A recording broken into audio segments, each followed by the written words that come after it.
Yes, people. What's going on? It's Talks Football. We're back again with another video.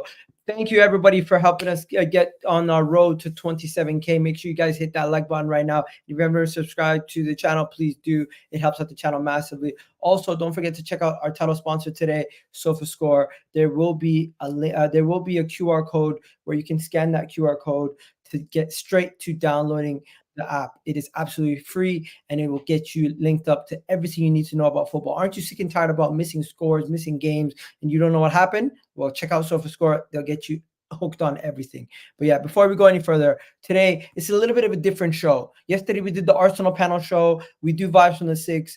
I was thinking about doing something a little different. Let's talk about the best of the rest. The best of the rest in the sense of the best of the rest teams in the Premier League. We got Arsenal, Liverpool, and Manchester City in the title race, and we're going to talk about them in another show. But today, I wanted to give some time to Aston Villa, to Tottenham, to Chelsea, to Manchester United, and Newcastle, and discuss those teams and how they're doing in the league. So, regular on the channel, who's been here before, been furniture before for a long time, but he's busy doing his own thing, and great things that is on Time Added On. I got my boy Alan in the building, Tottenham fan if you guys don't know, and he keeps it real 24/7. Big up, Alan. How you doing? Yeah, not too bad, mate. Been a while, but back. It's feels like old times, so it's all good. But thanks for having me back on. Looking forward to the show, and obviously, yeah, we'll get into it. But guys, obviously watching, hit that like and subscribe for a gal. It's an Arsenal channel, I know, but what you got to do, eh? Seriously. Yeah, W's in the chat, ladies and gentlemen. W's in the shot. W's in the shot. Then we're going to go to Abs. We got my boy, Chelsea fan, keeps it real, ruffles some feathers within his own fan base, keeps it real. As you can tell, I got a real panel for you guys. Nobody here who's going to be shying away from criticizing their own team, as we need the real and nothing else. We got my boy Abs in the building. It's been a long time. Hope you're doing well, bro. How you feeling? Big up, brother. Ramadan Kareem to you and that. And this I drop everyone in the comment section. My guy Alan as well. Remember the last stream we big did? Chelsea fan in the building. So listen, let's get into it. I'll try behave myself in this holy month, so I won't cuss anyone too deep. But yeah, man, I'm looking. And I got my A-lister brother in the house, Manchester United fan, all the way from New York City. You guys can try to make fun of him because he's from America, but he knows more ball than most of you guys. I'll tell you guys that for free. I got my boy Griggs in the building. How you feeling, bro? I'm doing good, bro. Make sure you guys smash the like button. Also, congratulations to Sir Kobbie Mainoo for making the England team this morning. I'm going to give some praise to him today. But yeah, it's good to be back. I think that's a good way to start the video. Talk to me about Kobbie Mainoo making the England team, bro. And I know, Alan, if I'm not mistaken, you support the England team. Abs, I'm not sure if you support the England team or not. Let me know what you guys think also. Okay, who do you support? I support Sudan.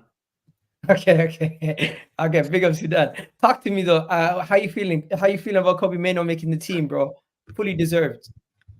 I'm not typically who goes first. Me or Alan? Yeah, you go ahead, Greg. Yeah, I'm not one to say I told you so, but I'm gonna say I told you so to not to you guys, just in general, because I told people from the beginning about Kobbie Mainoo. I said it in July when I saw the preseason game between him and Arsenal because it was over here in the States. So I went to the game. I saw him play for 45 minutes, and he absolutely bossed the park. I know it's just preseason, but when you see a guy live, you know what they're about. You can tell if they're nice or not. It's not really hard to tell, right? That's why we had the eye test for it.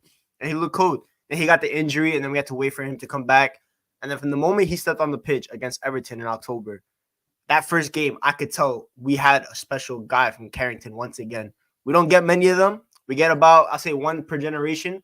We've gotten lucky to get two. The other one, obviously, we're not going to talk about it, but lightning struck twice with us, and Kobbie Mainoo was just a special player. And from that first day, I'm like, if Gareth Southgate has any cojones, by the time the Euro starts rolling around, Kobbie Mainoo should be part of that squad. Whether he plays or not, that's up to him. But he should definitely be a part of the team.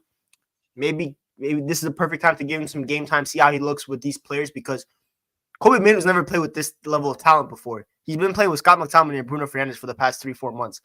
Now he's going to be in the England setup with a Declan Rice, who for me is the perfect midfielder to play with Kobbie Mainoo. I think they balance each other perfectly. And in another life, that could be a midfield pivot at Man Utd. Unfortunately, it's not. He's at Arsenal, but it is what it is. You're going to have a Jude Bellingham in front of them potentially, a Phil Foden, all these level of talents. And I want to see personally what Kobbie Mainoo looks like around those talents. Is he going to look out of place, or is he going to look like he belongs with them? Because at Man United, he looks like a gold. He looks like, have you seen that picture where it's like a gold trash bag around a bunch of other garbage? That's what it looks like at times at Man United, because there's moments where he looks like the best player and he's only 18. On Sunday, what he did to Liverpool's midfield: Endo, sit on the floor; McAllister, sit on the floor; Jobberslai, sit on the floor; Joe Gomez, sit on the floor. And that's the same midfield that just 10 days ago at Anfield against Manchester City, against the best midfielder on the planet Earth, Rodri was eating grass against Endo. Kevin De Bruyne looked like he was terrible. Bernardo Silva wasn't Bernardo Silva of like the regular. So Kobbie Mainoo for me is just, he's a different level. You were there on A-listers that first day after that debut, how much I gassed him. And I told people by the end of the season, you will recognize him as, first of all, as a top 10 midfielder in this Premier League. You will recognize him by the end of the season. And second of all, that England spot, Rice and Jude are certains. Those are obviously the two certains. That third midfield spot, if he's gonna go to Jordan Henderson, that's just being biased. Other than that, let me stop you guys for a second. I just want to say there's one more person joining the panel. This is a team that this season is taking the Premier League by storm. A lot of people did not expect him to do as well as this, and you guys might not actually have met him before. We got Abs, Alan, and Greg's get to know my boy in the building, Aston Villa fan, the #1 Aston Villa fan I know, Josh in the building. How you doing, Josh? Big up, Higal. Big up panel as well. Sorry for the slight delay. I had a bit of tech issues, but no worries. We didn't get too far into the video. We're just kind of talking about Kobbie Mainoo before we get into the nitty gritty about the rest of this top 6. But do you guys have anything to say on Kobbie Mainoo? Because in my opinion, it should be a no-brainer. Kobbie Mainoo, Curtis Jones, some of these young players, James Maddison, they should be in the team. Why is Jordan Henderson in the team? It makes no sense. It's politics. No, it's not that. Look, I think Mainoo's having a great season. Like for a youngster, I think he's at times carrying out Man Utd midfield. The problem is with England is it's Gareth Southgate, and he has these certain players that for whatever reason play or won't drop. I don't know what it is with Gareth Southgate. So it's great that he's in the team, and I'd like to see him get some time over these coming games, like against, I think it's Brazil and Belgium, or like in friendlies, I think it is, or whatever it is. I'd like to see him get game time, but even though it's Frank, I guarantee you see the same old, and he might get a few minutes here or there. But as long as he's getting noticed at this early age and all that, you've got some quality players in there. Hopefully, he's the next person in line to push that midfield on. When you get your Henderson and all these other people drop out who actually finally retire, you've got the likes of, like I said, Jude Bellingham. You've got Mainoo. You've got all these youngsters coming through. It's a good time to be an England fan because you've got quality. But as I will always say with England, this manager will always be our downfall. It's as simple as that. So it's good to see young talent being noticed. But until Southgate goes, I think you'll see pretty much the same old 11 with a couple of minutes here and there. But the thing is, the one thing I'd be worried about is Nick, because we've seen,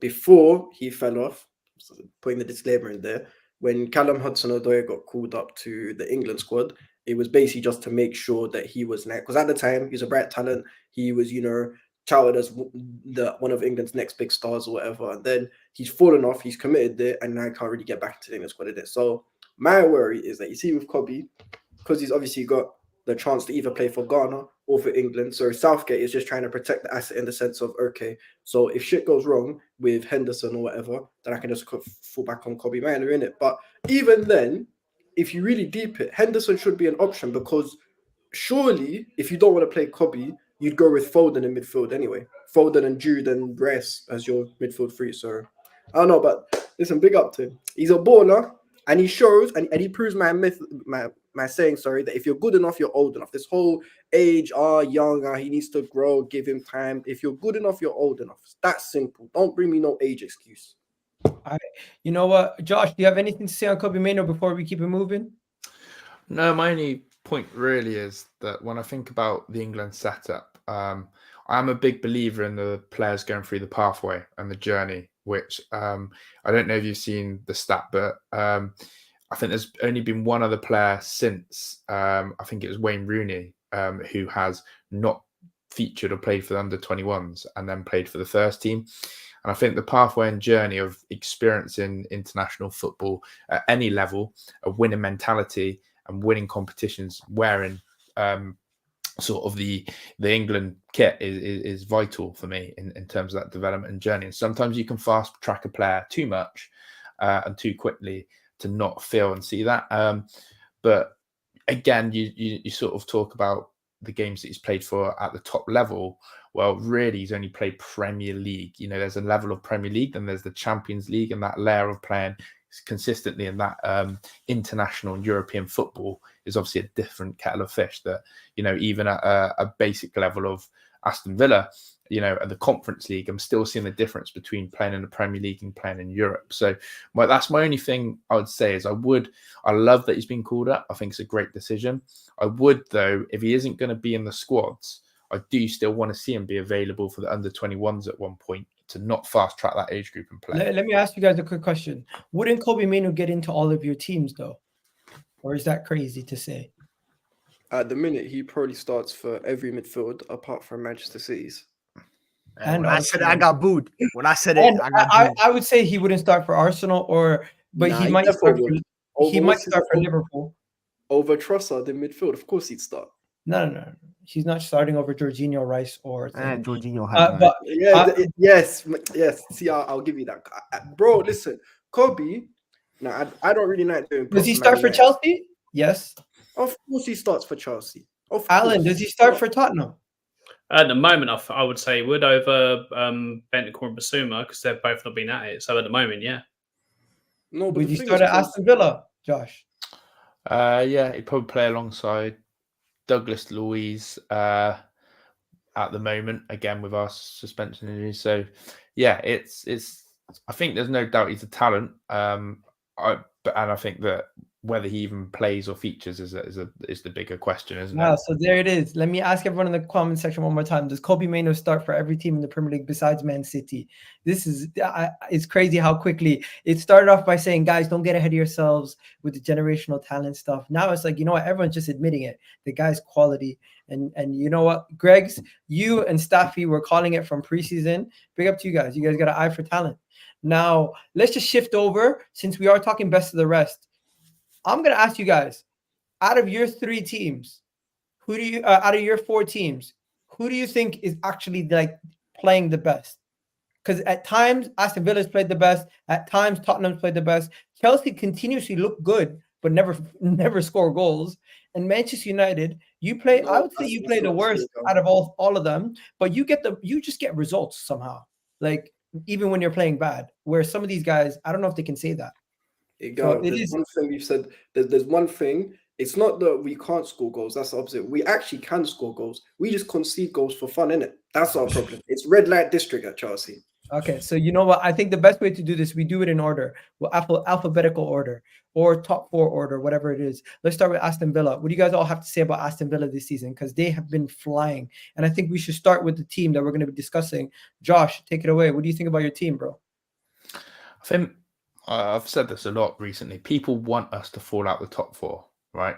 The big 6, the comfy 6. People want us out of it because they like familiarity. There are other fan bases outside of that who are happy for us to try and break that mold, and it depends what your club badge is and where you feel about that. People are also saying Aston Villa have dropped off. That's the narrative. Villa have dropped off. Well, apart from our massive defeat against Spurs, which again for me, it was a freak game in the sense of how the 2 goals in quick succession killed that whole tie for us, because the first half was a non-contest. Neither team had a shot on target. Neither team was challenging each other. Then Van der Veen gets injured. Next thing you know, they go the other end, score, and then we have a colossus mistake.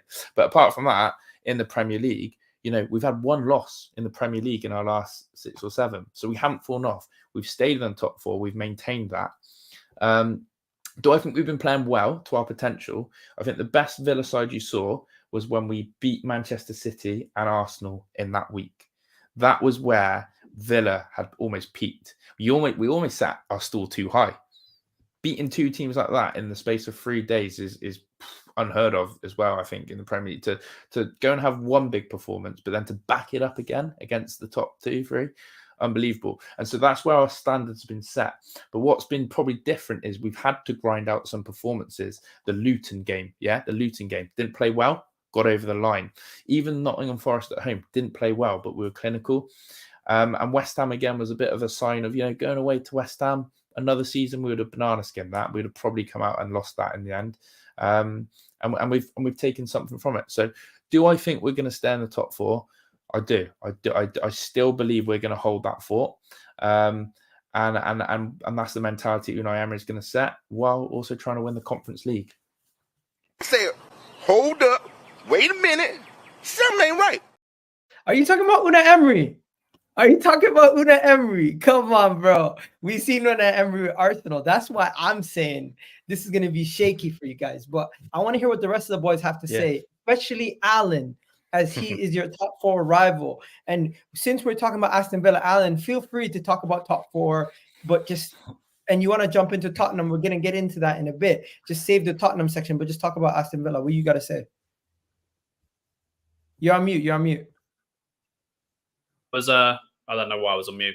Look, I'm going to give Aston Villa credit and Emery credit. I said before, I'll say it again, I think Unai Emery is a really good manager. He's taken Aston Villa from battling relegation under Gerrard. You turned them around, got them Conference League, and then he's obviously kicked them on, and now we're in a Champions League thing. So massive credit to him. Credit to the squad, because you haven't just got 6 or 7 players. You've got actually a squad developing there of people you can bring on. This for Aston Villa is... The last time I saw an Aston Villa team this good goes back to the team of when you had Young and the bottom in the early days when you were challenging for like top 6. Yeah. So it's been for a long time coming. So, obviously for you guys to be in 4th, it's obviously a great season for you. Let me be absolutely honest. Look, that Aston Villa game, yes, it was a non-event in the first half. But in that second half, when Spurs got going, we tore you apart. We did. And obviously, you can say that it was only 2-0, but then McGinn does something stupid and obviously compounds the fact, and it's had a knock-on effect because for me, if McGinn starts that game against West Ham, I think you get the 3 points. So I think it's had a knock-on effect. Will it carry on for the next 2 games? Who knows? I think you're starting to struggle because obviously I think Europe's catching up with you as well. I think the Premier League is catching up with you. You say you've only had 1 defeat bar the Spurs game. Okay, fair enough. But you've got to include that Spurs game 2 defeats. You've also got to include the draw against West Ham, more drop points. Now, this isn't me coming from a place where I think Spurs get, because Spurs are very inconsistent as well. So I'm just as brutal on my team. So it's nothing personal. I will hold Spurs to account as well. But the teams you were putting in the type of football you were playing earlier on in the season, where you're taking teams apart, you alluded to the Luton game. Obviously, Forest as well. It weren't 100% what you've seen from Aston Villa. Before that, Man United beat you as well. So whereas you have got wins, the last 6 or 7 games actually haven't been as good as what you have done earlier on in the season. This is new territory for Villa in the fact of juggling European football and challenging for a top 4, because you haven't done this for some time. So you'll see whether the team's found wanting, whether Emery does what Arsenal fans say he does, and cause problems, flake out, and whatever you say down the line. But as it stands right now, you deserve to be where you want to be, where you are. You deserve to be there. Can you hold on to it? If this was a 2nd or 3rd season under Ange for me with Spurs, I'd say absolutely not. But because it's still the 1st season, you may do it. But Spurs will be there towards the end. United, I'm sorry, Griggs, I'll just say it. You're getting results, but I just generally think you're absolute shit. So I don't think you'll catch either one of us. And no one cares about Chelsea because they're 11th, or they were 11th, so nobody cares. Ooh, shots fired. No one cares about us. No one cares about us. 1 second. You can't let them. You can't mention them without letting them. Still trying to find Chelsea. What is going on? All right, brother. Listen, you'll find. No, but the question is, the question is not about Tottenham right now. The question is, do you guys believe Aston Villa will really finish in the top 4? They've got every chance. Absolutely, because here's the other thing. What people fail to... I've said this many times, and this is not to discredit Aston Villa at all. This is more just to show you. I genuinely don't believe the quality of the Premier League is that good. In terms of very few teams have shown that they can put a consistent run together. It's all up and down. It's only really that there's 3 outstanding teams, and then Spurs and Villa are probably like a level or 2 below that, and then everyone else is just bang average. Therefore, I don't genuinely see where their next drop points in. Do they play? I don't know if they've got a derby next up, like if they're playing Wolves or whoever. We do. Yeah, Wolves is our next game. Actually, fair enough. That might be a little banana skin then, especially if it's a Molineux. But other than that, listen, Unai Emery's my guy, and I'm a big fan. I respect him. He's a fantastic manager, very disrespected. So they'll get top 4 light work, bro. No problem. Let's just look at it. let's just look at their fixtures quickly. So obviously, their next fixtures, Spurs have a really horrible April. Like we've got Newcastle, Chelsea, Man City, Liverpool, Arsenal back to back to back. So we've got a very hard run, and that's why and how we're playing. But Aston Villa have home to Wolves, then they're away to Man City, a home to Brentford, away to Arsenal. So they've got big games. They're play Chelsea still. They're away to Brighton. They've got Liverpool, and they've got away to Palace on the final. So they've got tough games coming themselves. It's not going to be a walk in the park. Alan, Wait a minute. You said, wait a minute. Wait a minute. Wait, first. Let Greg's jump in before we go into the Tottenham section, because we need to get into the Tottenham section in a second. But Greg's, you're the last one on this topic. Do you honestly believe Aston Villa will get top 4? Or heart of hearts, you've seen Aston Villa versus you. Do you think they're going to bottle it? It's tricky. I think the West Ham game, obviously, VAR took away 3 goals from West Ham, so they kind of ruined me a little bit there. Because if they had lost that West Ham game too, I would have been after my win on Sunday too. I feel a little more confident. But honestly, Unai Emery, you know what? I rate Unai Emery. I think he's a good coach. But I've seen him time and time again, not just at Arsenal, even at Villarreal when he was managing in the league there too. You see, second half of games, sometimes the in-game adjustments sometimes are to go a little bit left. And they'll drop points when they don't really deserve to drop points and stuff like that. That's one thing with me with Villa.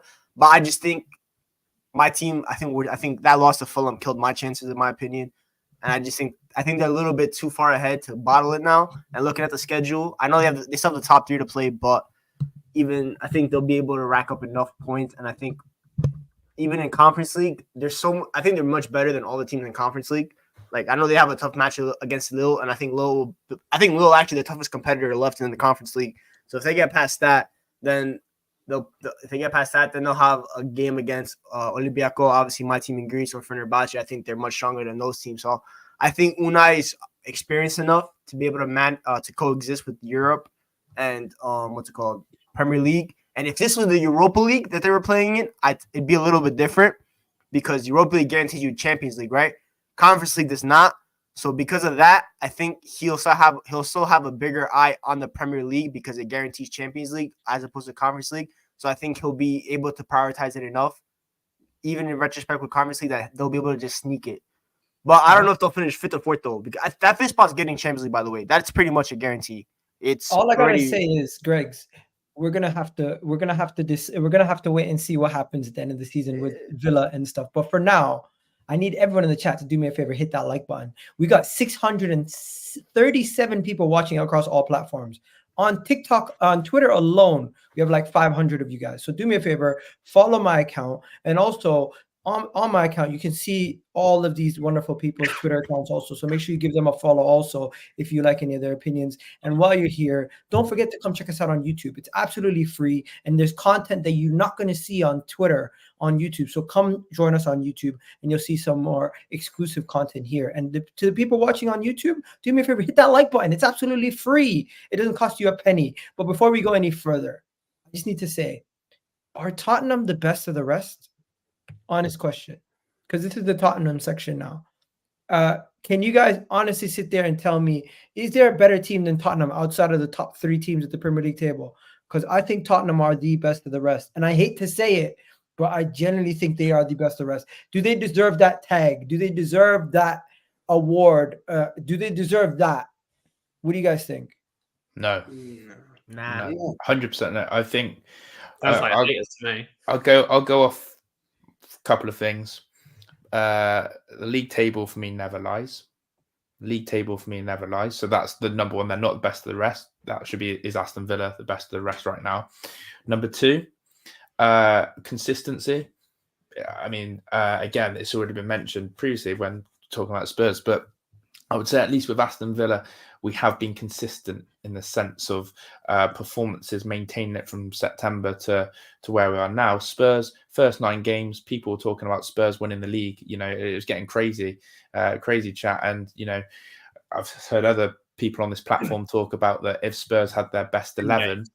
10, don't do us 30. Sorry, the first 10. 10 games, don't do us 30. 10 games. If Spurs had their best 11 fit, they're just still flying. But you can talk about any football club. Injuries have an impact. I think what is really noticeable is about Ange's experience at this type of league, in this competitive league of where adapting and changing your tactics and mentality and philosophy has to be something that's key. I think, again, if you look at some of the teams who have managed to do that and change their style and change the way they've gone about it, again, I can only talk massively from a Villa perspective, but our high line has adapted. We've changed the idea of playing that really high line recently. We've gone to a back five, which didn't work against Spurs, unfortunately. Against West Ham, changed the approach again, played a bit deeper. But if you were to ask me, have Spurs got the best of the rest when everyone is fit and everyone is available? But potentially you could be looking at a Spurs team that needs moulding, a few more additions, and could be a force next year. But right now, I just see Spurs as the same old Spurs. That's how I genuinely see Spurs. The same old Spurs. Not a new Spurs, not the best of the rest Spurs, not a backwards Spurs, but just the Spurs that I've always known for the last 4 or 5 seasons. That's how I view it. At least Spurs have been known for the last 4 or 5 seasons. 1 second. I just want to ask before we get to Alan, Greg's and Ab, you both agree? No, because the best of the rest is Aston Villa. It's that simple, man. Like, this is like as my man said, the table doesn't lie. Obviously, man will talk about Tottenham. Don't get twisted. This ain't no Tottenham agenda. They've played very well this season. They've showed good moments. But I'm so sorry. When my boy Mickey van der Ven, who I think is sensational, by the way, he's been fantastic. You're a Chelsea fan, by the way. I know. But listen, I'm a fan of Van Stop der it. Get some help. Okay, you can't be backing up you Tottenham like that. Anyways, I'm go not ahead. backing Tottenham because I said they're not, because I disagree with the statement, just like you, bro. Well, unlike you. So who's more of the fan of their club then? There you go. Let him praise a Spurs fan. He needs to see a good player this Because season. here's the thing. So obviously, but the thing is, you see, when Van der Ven, and you've seen him. That was delayed, but No, but you see when man. So problem is, I've too many times I've watched this season. Van der Ven and Vicario in particular have been the guys who bailed them out in terms of like when they're having defensive issues or whatever. And obviously, recently, Bissouma and them haven't been performing up to levels. Maddison's a bit injury prone. So they're obviously a good team. I'm not saying they're rubbish. They're not Chelsea. We're rubbish. They're not rubbish. So, but then when I look at Villa's thing, they lost Kamara, obviously, for a while, who's been one of the more important parts of their team. And they still seem to kick ball. Like Zaniolo, Douglas Luiz, all of them are just doing their thing. So for me, I think Aston Villa are currently, as it stands, the best of the rest. And I hope they get top 4 in it. For multiple different reasons. I do hope so. Greg's? Looking at Spurs' little side-eye right now. Got whooped at Fulham.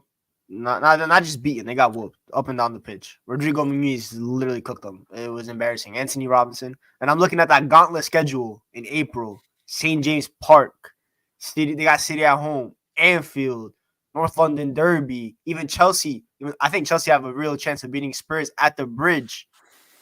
I'm looking at that 5th spot, only 6 points behind. It's looking a little techie over there. It's looking a little uncomfortable. I'm coming off a win where I think we'll get to United, but I think with Spurs, I rate Ange. I think he's a good coach, but I think, as mentioned, like it's just like the philosophy, like development, like it's just he's not going to change it, right? And if Mickey van der Ven is going to continuously get hamstring injuries.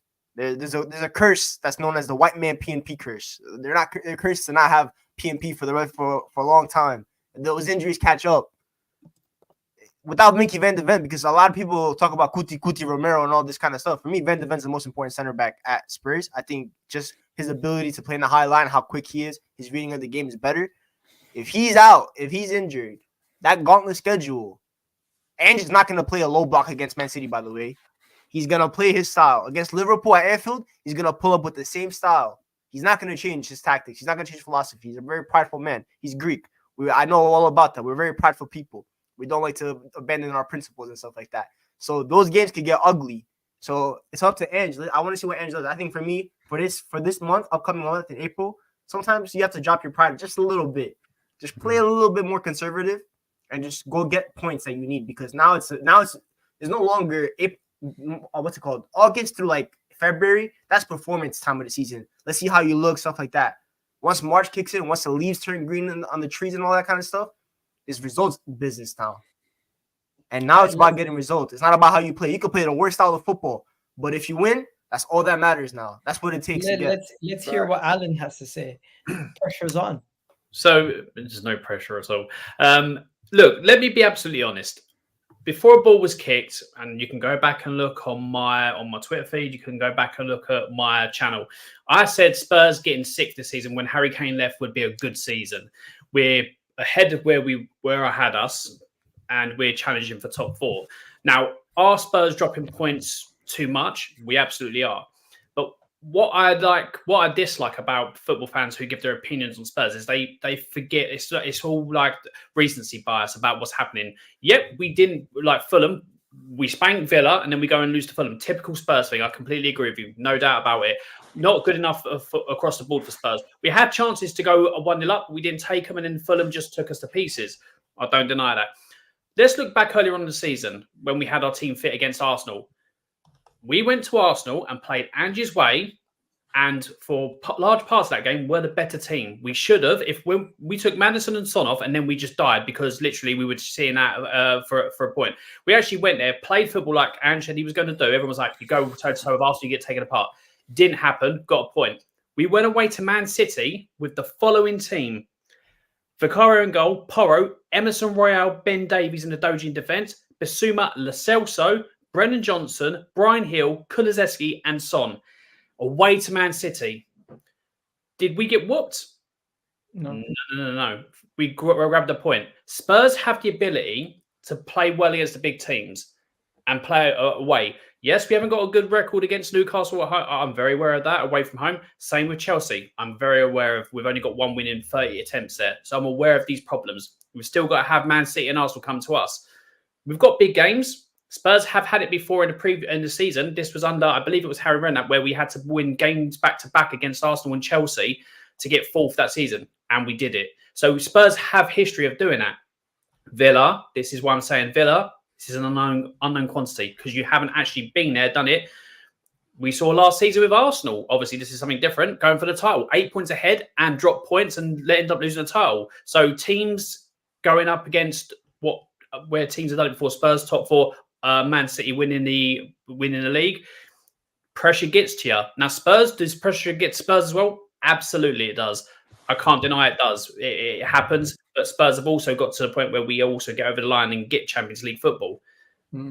It's a for me. It's a case of how do Villa act more than how Spurs act, because you've had an extra year building to whatever you're doing. Spurs, this is an unknown quantity in our first season, but it depends on how Aston Villa react against the big games during this run-in than Spurs do. You know what? I think I'm gonna have to bring Alan and Josh back for another title for top 4 race. And Greg, you might be in it, or do you think you're out of it? We'll get to top that. 4 race. We'll get to that in a second because Abs is going to have to leave soon. So we're going to have to talk about Chelsea. And the question for Chelsea, I don't think this is a disrespectful question. I genuinely believe this is a real question that has to be asked. Are Chelsea a mid-table club now? Genuine question. Because currently, yes. How are they 11th? Like they actually play better football than Manchester United, I believe. But then when they face teams like Manchester United, they get dispatched. When they face certain teams like Brentford, they struggle. And it's just are Chelsea a mid-table team? Abs, you have to go last on this for 1 second. I just need to hear from the rest of the boys. Do you guys believe that Chelsea are this bad and they're just a mid-table team at this point? Nah. Yes. Done. Next. Really?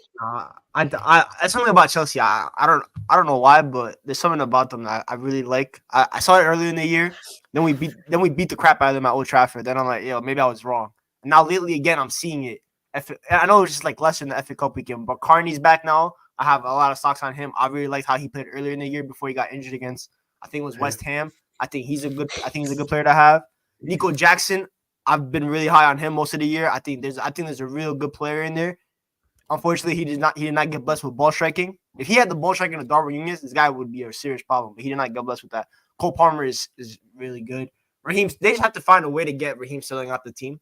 Right? I think he's like the biggest issue for them right now, especially in attack. I think he's been very mediocre. But then again, the alternative is Mudryk, right? So it's nothing better. So that's the issue they have to address. But the defense, I know I've talked about, they concede silly goals. Like the goal they conceded on Sunday, the Sassy. What a finish! It was an amazing finish by him. What a finish for the wrong team. But unfortunately, it was for the wrong side. That's what it is. But they have good players. Like no matter what, they have good players. Like Disasi is a decent player. Badiashile for me is a good player. Malo Gusto, I wanted him on my football club. Unfortunately, Taboli sold him because he's a criminal. What's it called? Cucurella's back. I think Cucurella's actually been pretty decent most of the season before he got hurt. Enzo and Caicedo is like, I just think the balance is wrong. I think they're good players. I just think they don't have. Poch hasn't found a player to put alongside them to really make it click. It could have been Romeo Lavia, but he hasn't played all year. He has to find someone else. The answer is not Conor Gallagher, obviously. But I think they have certain players. I think they're only 3 points off 8th, I think. So they're not like they're 11th, but a couple more wins, and they're right back in their 8th place. Conference League is right there. So I think Chelsea are going to have a lot to say in the rest of the season. I think they might play a little bit of a spoiler to certain clubs. You know, the underlining numbers say Chelsea are much better than a lot of the teams that are above them. Oh, allow me, bro. Because this XG up, do you want to be perfectly honest with you, right? There are a few things in football that I hopefully in the future can be deaded. Number one, combining goals and assists together. I hate it. They're they're two different things. You keep them separate. And number two, XG, XA, all these, bro, the only numbers that matter on a football pitch is the scoreboard at the end of the 90 minutes. That's what matters. These underlying numbers, they're not important. Only thing that matters is results. Factually speaking, whether you don't like it or not, and I'm not trying to say that we're completely useless because there's some good about it, but there's quite a lot that's not good. And I do think part of it is down to the manager because I don't think we should be this bad. But anyone who had this idea at the start of the season that we was going to be top 4, they're running some different levels of budge. I'm sorry, they are. I would like to know what they're smoking because I told everyone from the start of the season, this Chelsea team, 1 game a week, they're not going to get into the Champions League. It's not happening. Are you going to get European football, though? Maybe. This is where I have an issue with Poch. Because if I was in 5th, 6th, 7th, even at a stretch 8th, I'd be like, okay, fine. I know this is the level of the players I've got. They're very mediocre. Bro, you're only 3 points off 8th. No. But hear what I'm saying. If we were like, let's okay, fine, forget 8th. Let's just say 5th to 7th. If we were like 5th to 7th, I'd be like, okay, cool. We have very mediocre players, and we do. And you're just getting the most out of them. Okay, no problem. It just shows you that after £1 billion spent, somehow we've managed to downgrade on the last guys we had. However, it's currently the Chelsea team is not an 11th place team. In my opinion, it's not an 11th place team. It's not an 11th place team, but why are you this bad? Huh? Well, so why are you this bad? For multiple different reasons. As I told you, a lot of the players are not good enough, and a few of them are overrated. I don't want to name names because you don't know who they are. Okay. The manager. I honestly, don't we want to know who the names are? What do you guys think? Yeah. Kind of know. I'm actually going to behave myself. I don't want to cuss anyone, so I'm going to behave myself today. The manager, obviously. Why don't you talk about the injury crisis? Says Poch out. This injury. Allow me, man. Allow me. Every club has injuries, bro. Every club has injuries. Liverpool lost Virgil van Dijk and Joel Gomez for pretty much half the season. They were playing Fabinho at centre back and were still able to get into a top 4 place. So respectfully, I'm not hearing that. The facts are, whether or not these guys were fit or not, we were never, ever, ever going to hit these levels you thought we were going to hit. There's at least 6 teams in the Prem that are better than us. There's at least 6. And I don't care what anyone says. I don't care if that comes off as negative or me cussing or whatever. It's just facts. And it doesn't help that our manager is a clown as well. So there's a saying, which is, it's the blind leading the blind. You want Poch out? Yes, I do want Poch out. But it's not just Poch out, because this is what people need to understand. I want Poch out because I don't believe we're 11th place quality. But I know for a fact that even if you get the next best manager, this Chelsea team is not going up too many levels. At most, they'll get top 6. They're not competing for a title. Hell no, not a chance. You want to know something? I want to know what the rest of the boys think. Do you guys think this Chelsea team are poorly managed or poorly constructed or both? What do you think the issue is? Everything. Everything, Alan. Everything about Chelsea's. you can't throw like $1 billion or close to $1 billion in 18 to 22 months and think everything's going to work out fine. It's a team put together by a madman in charge, like throwing money around like he's playing Monopoly. You've got a load of players there that are just obviously all different identities to a team. You've got a manager in Poch. Look, I said if you give them time to build, how much more building can they do when they've got all these like 22 different players in or whatever, the ridiculous stuff they've done. Give them time to build. But Ab said it the best. He had the chance to win that League Cup.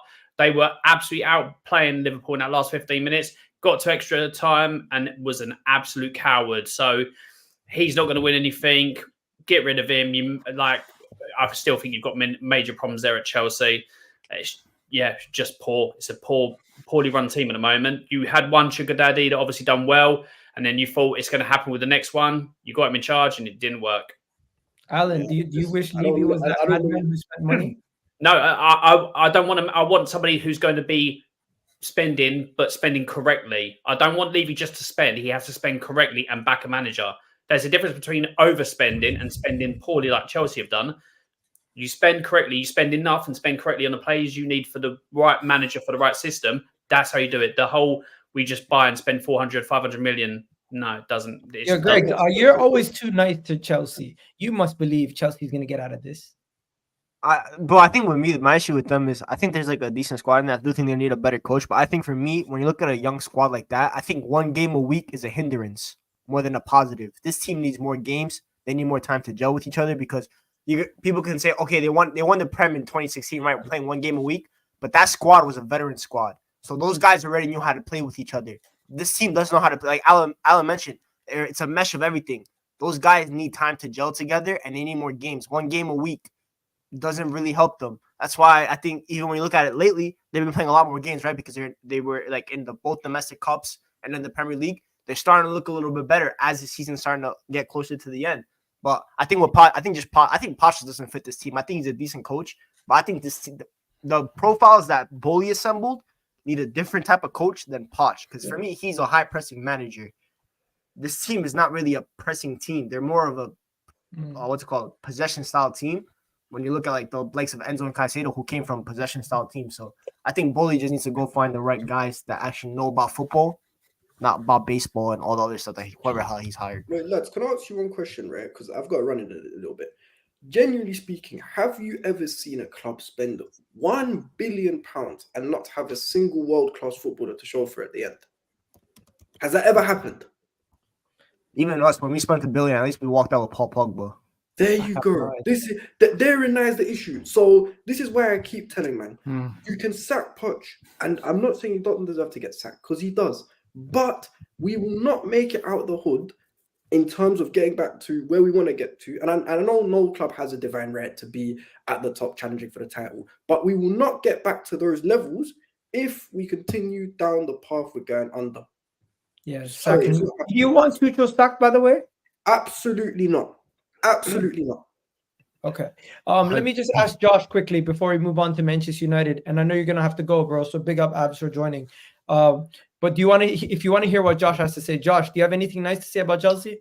Yeah, I'm sort of the opposite way. I'm giving Chelsea next season and Poch. I think that we live in a culture at the moment where it's very easy to blame the manager, not players.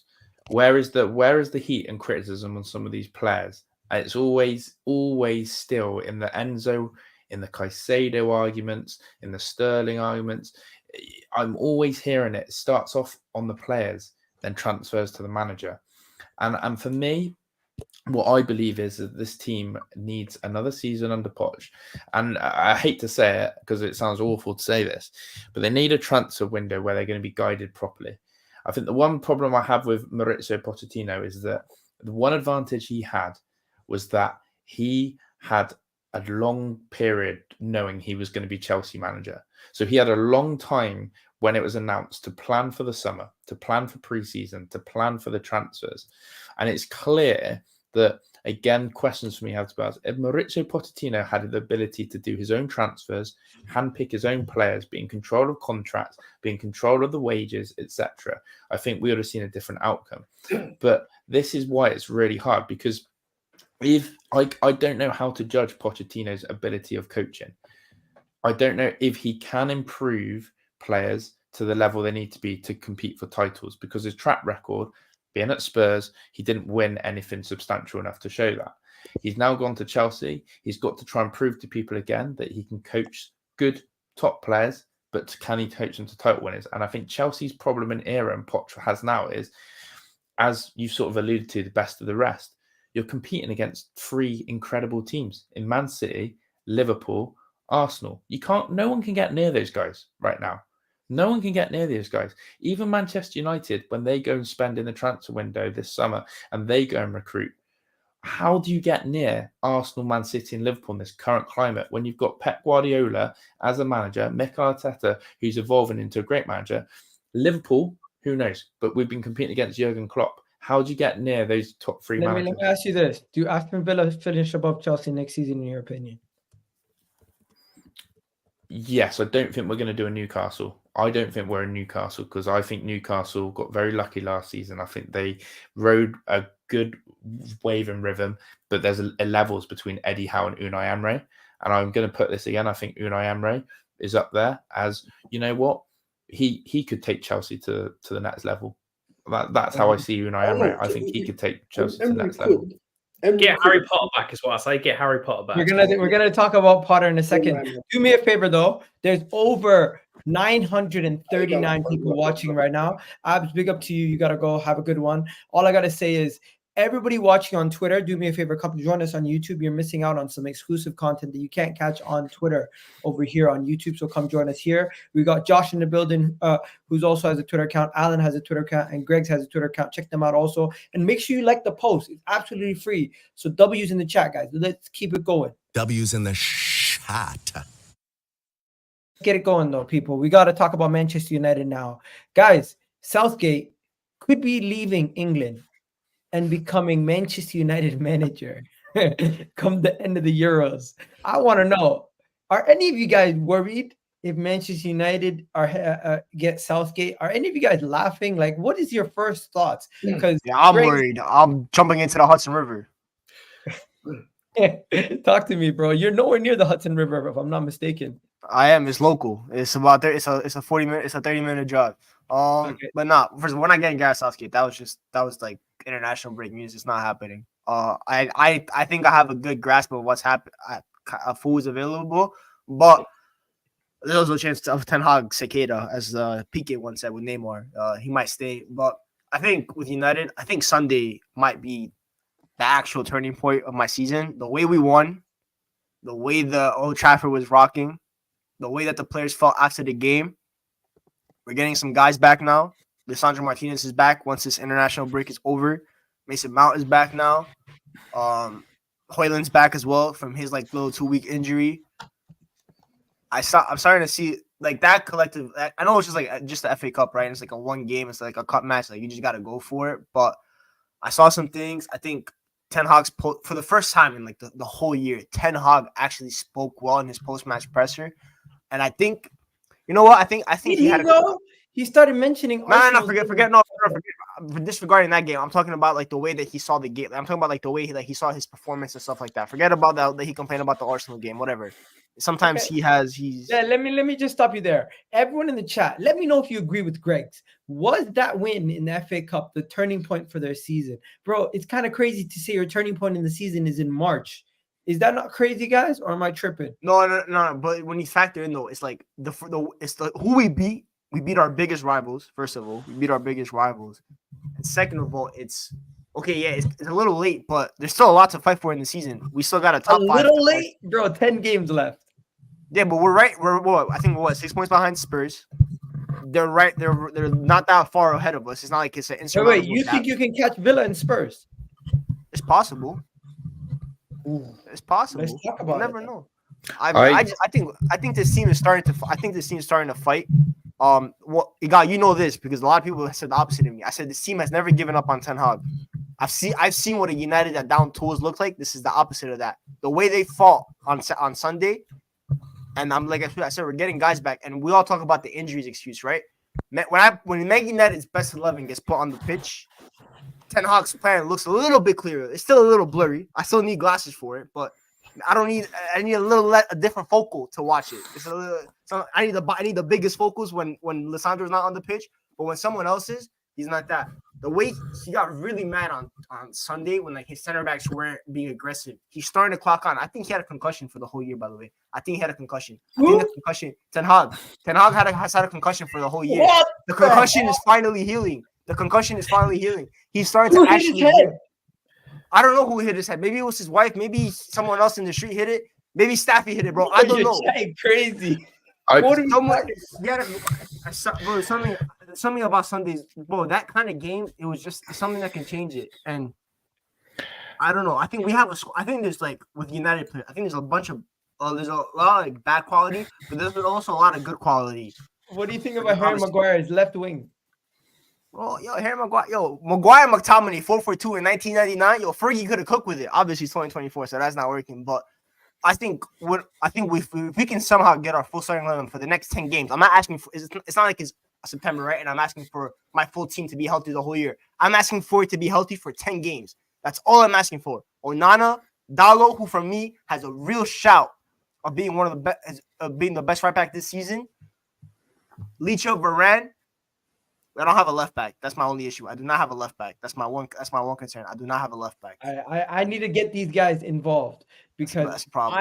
Mainoo got me. Mainoo and my attack. Rashford, Hoyland, Garnacho. By the way, do you know that Rashford, Hoyland, and Garnacho have not lost a game yet when they're starting? What? That front three. What? That attacking front three. Rashford left wing, Hoyland striker, Garnacho right wing has not lost a game when they're starting together. That has not happened yet. How many games have they started together? It's about 9 or 10. They haven't lost any. And who are those games against? We need to see. It could be like you faced a bunch of the. You got Liverpool. You got Villa, who we beat. At Villa Park. We got Spurs, who we drew with 2-2. That attack started. I think it was Luton. Villa at home as well. For me when you play Liverpool again. Let's see. Bro, I got something for them. Come Old Trafford again. Okay. I got something for them. Guys, clip that up in case it goes wrong. I got something for them, bro. What do you mean? By the way, Ten Hag has beaten Klopp more times than Klopp's beaten him. By the way, you know that, right? He's beaten him twice. Both at Old Trafford. And a draw. And a draw at Anfield. Just 7-0. It was a bad result. Listen, by the time Arsenal come to OT, the league might have been wrapped up. I'm trying to remember. It's the second last game. I don't mind losing it. You're the only game left I have this season. I don't mind losing too because I have an alliance. Last game of the season, to be fair. I have an alliance. Yeah, I need to hear from Alan and Josh. You see a lot of confidence from Giggs about Manchester United. Do you guys look behind your shoulders and look at Manchester United at all? So for me, it's kind of ironic the fact that how far Man United have fallen when it gets to March, they win a cup game against Liverpool. And that is the spark of their season where they come back and be triumphant. Man United have fallen so far that they're a joke. It's as simple as that. Yeah, talk to me, man. I'll guarantee you I'm still winning a trophy before you. That's for sure. That is for absolute sure. And it might be this year. Yeah, it might be this year. It's true, but you're still not beating Spurs or Villa in the league this season. You're not getting ahead of us. I beat Villa twice. I think. What are you saying? I know you got to go in a couple seconds. You're not beating us in the season, like finishing ahead of us. I fear Man U more than Spurs, and I think that Graves has got a good point because you talk about Egal that it's silly to say in March your season ignited with 10 games to go. Well, let me put it this way to you. 2 examples. Number 1, Aston Villa. I know a different league, different level, but momentum for Villa season happened in the Championship to get promoted when we went on a 10 to 12 game unbeaten run around this time when Jack Grealish returned from injury. We were dead and buried. We were sat in a position where playoffs looked inevitable and we managed to climb. And that's where we clawed our season back. Now I'm going to put it the other way, the top end of the Premier League table.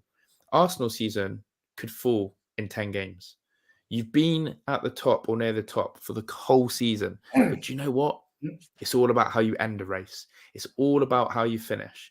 And so those last 10 games, this is why if Manchester United come on strong for the next 10 games and Villa and Spurs are not near those levels and we can't grind out the performances and we only win 5 out of our next 10 or we win 4 out of our next 10, United no matter how poor they've been, and everyone talks about how bad they've been to watch this season, if they finish strong and end above us, who cares about how United have wasted a whole season?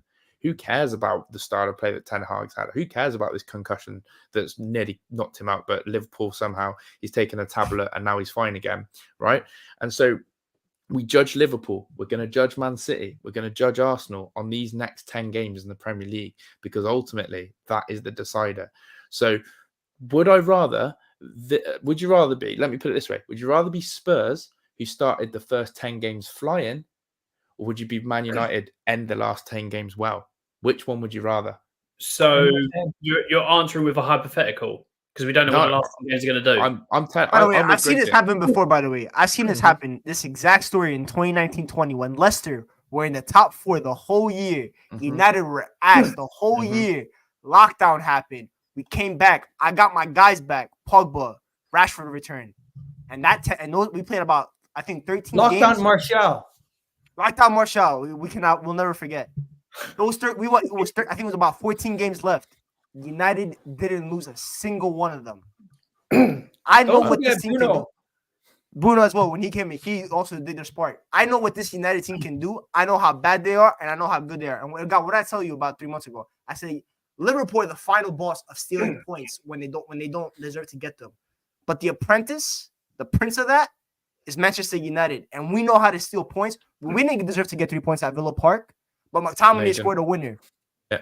This team has and one thing that Spurs have a Heung-min Son, right? But outside of Heung-min Son, they don't really have a match winner. I have a bunch of them. I have a Rashford, I have a Bruno, I have a Højlund, I have a Garnacho, and right now I might even have an Ahmad. I know my guys; these guys can win matches, and I told all I got is 10 games, 10 finals. Ten Hag said we have every game is a final for the rest of the season. Let's adopt that mentality, and I think Liverpool was the first step. I think winning that game is going to be a big lift on this team. They needed that win because the season would have been over if you lost that game. It would have been over. You're out of your final cup, and you just got another loss to your biggest rival.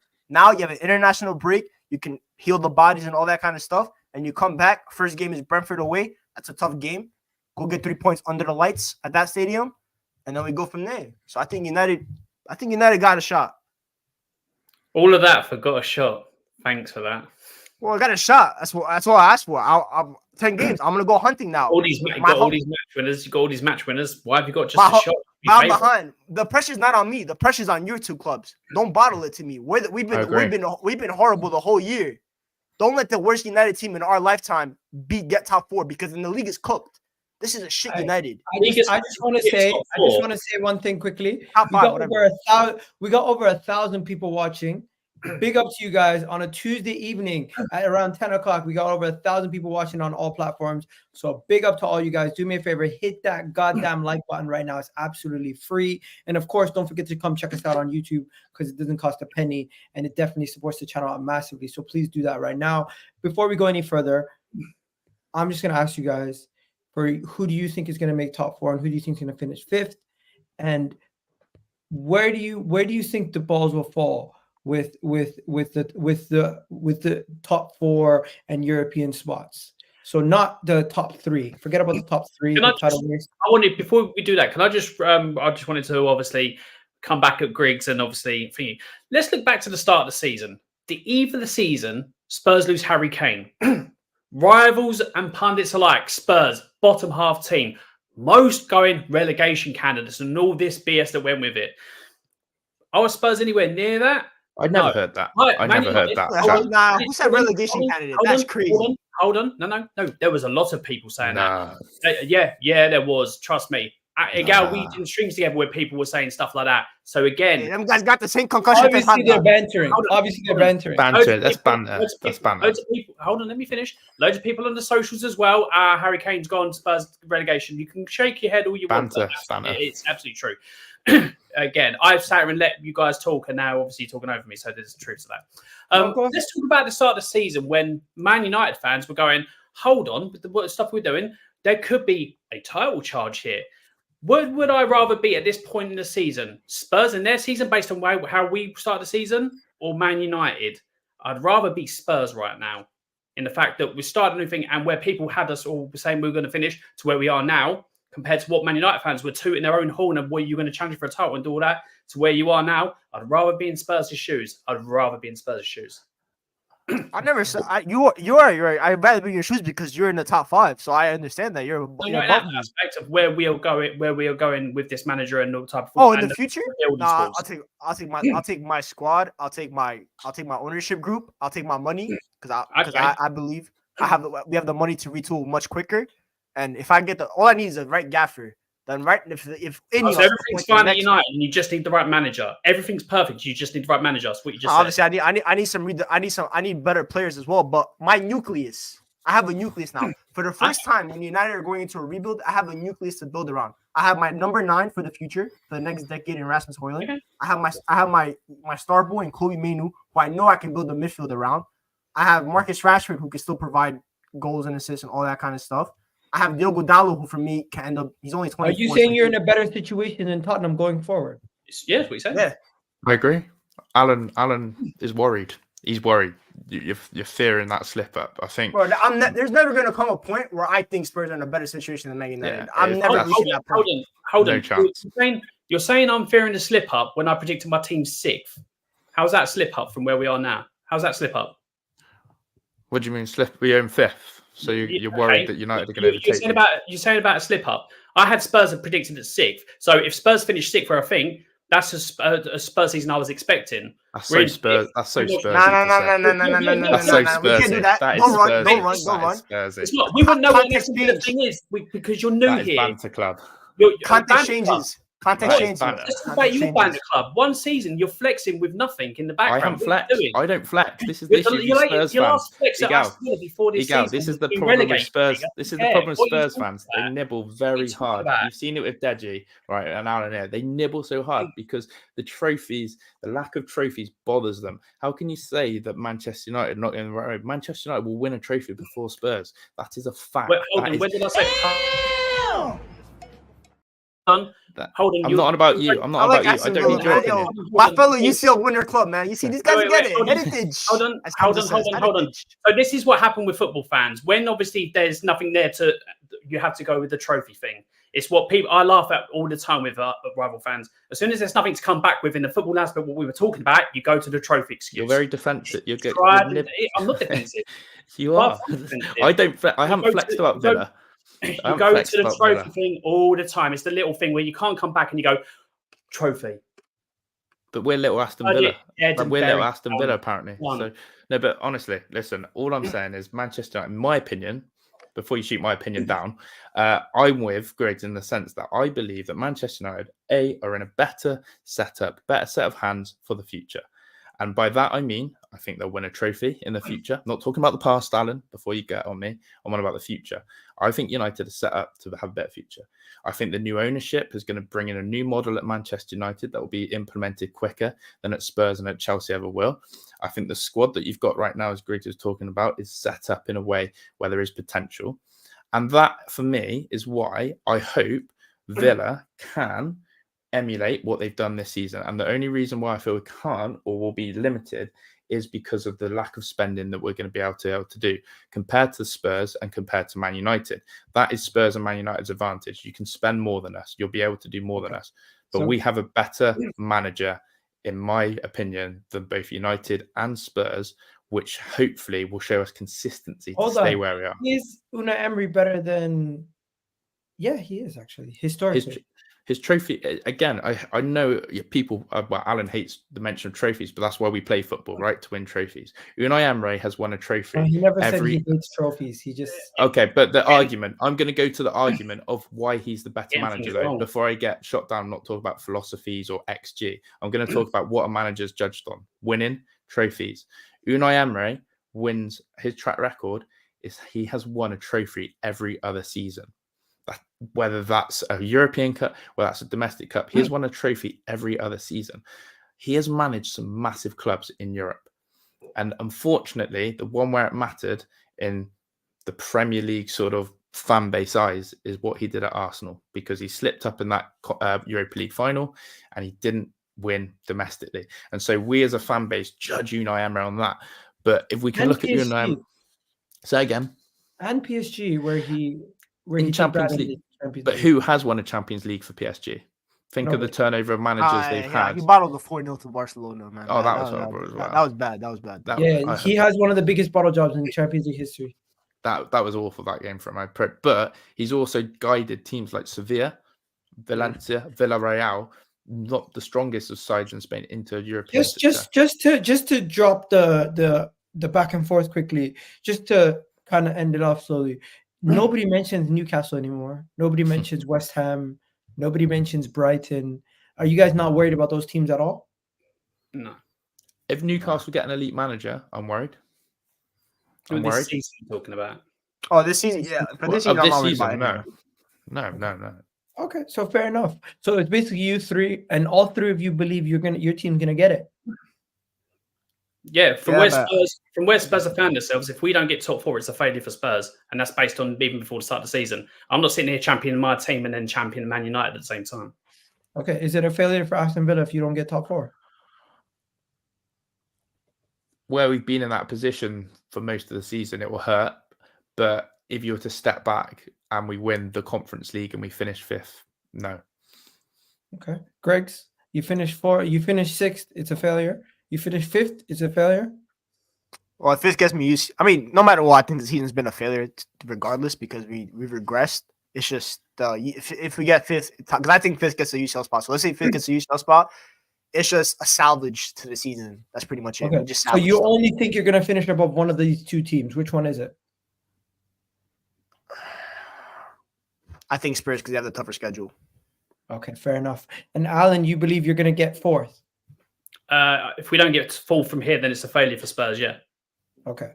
And Josh, you believe you're going to get it also. Fair enough. Josh, who do you believe is going to come second behind you? Tottenham or Man United? You said Man United, right? I've just looked at United's. I'd be lying if I didn't think Man U could overtake us. Like, I'll be real. I'm going to always try and back my team. I do worry that United could overtake us. Looked at their fixture list, and it's strong. But I've got to try and speak with chess on my team. But I do fear United could do it annoyingly, and it would be. So both you guys are ruling Tottenham out. Okay, just to be devil's advocate here, I personally have Tottenham finishing in top four, and I have Manchester United not being able to overtake Aston Villa, and Aston Villa getting that final Champions League spot. Let me get this straight. For me, it's the fixture list. On this stream, with an Aston Villa fan and Man United fan that have criticised me as a Spurs fan for being too weak-minded, you both have not stood there with your chest and said that you're going to get it definitely, like I did. You've both gone. I said I'm getting top five. I'm not sure about that. Top five? No, we're talking about top four. And Josh has now gone away from Aston Villa. Top five for me gets Champions League. Top five gets Champions League. That's pretty much a where I've been accused of being a weak-minded one, I'm the one that stood steadfast. Just so we need to know. Top five gets Champions League, by the way. That's a certainty. That's guys. If you guys don't know, this is not a show about Liverpool, Arsenal, and City. We're kind of in a little bit of a gap between those teams, so we're kind of just talking about the top four in the European places. But yeah, and I was gonna have a Newcastle fan on, but unfortunately, Specs gonna make it last minute. But hey, I don't think Newcastle really want to have a conversation about top four right now. Off the back of the season they're having. They should aim for Conference League and just they get a new manager and then pray for the best next year. That's what they should do. I think this has been a great discussion, honestly, and we definitely need to come back to it because I feel like you three are going to be speaking to each other a lot this season in the sense that you're going to be looking at each other's results, and it could be a 3-horse race for the title race, and it could be a 3-horse race for Champions League football. Very interesting times to be a Premier League fan, and it's very enjoyable. And everybody who's watching right now, big up to all you guys. Over 1,000 people watching, big up to all you guys. And hopefully you guys continue to hit that like button, hit that subscribe button. And if you haven't already checked out Egal Talks Football, please do. If you haven't already checked out Alan's channel, Time Added On, please do. Josh, you have your own channel, if I'm not mistaken? Yeah, A View from the Stands. There you go. Go check out Josh's channel. Send me the link so I can put it in the description also. And Greg's, he has his own channel, Greg's Talks, right? Yes, sir. So I'm gonna make sure I put the links to everyone's channels in the description before the end of the video. And you guys have yourselves a wonderful day. Hopefully we can do this again, maybe when things change. But for now, this has been a good little update to catch up on the best of the rest. And I might do this again in the future. But yeah, big up Greg's, big up everyone in the chat, and we'll catch you guys tomorrow for what is it? Another Arsenal panel show. Yeah, this time we're going to be talking about rating each Arsenal player, and it's going to get heated because a certain somebody told me they're rating somebody who's balled out for us a 5 out of 10. I'm going to tell you guys, you're going to find out tomorrow. But yeah, I'm out of here, people. Love for the love, and I'll catch you guys on the next video. Don't forget, W's in the chat. W's in the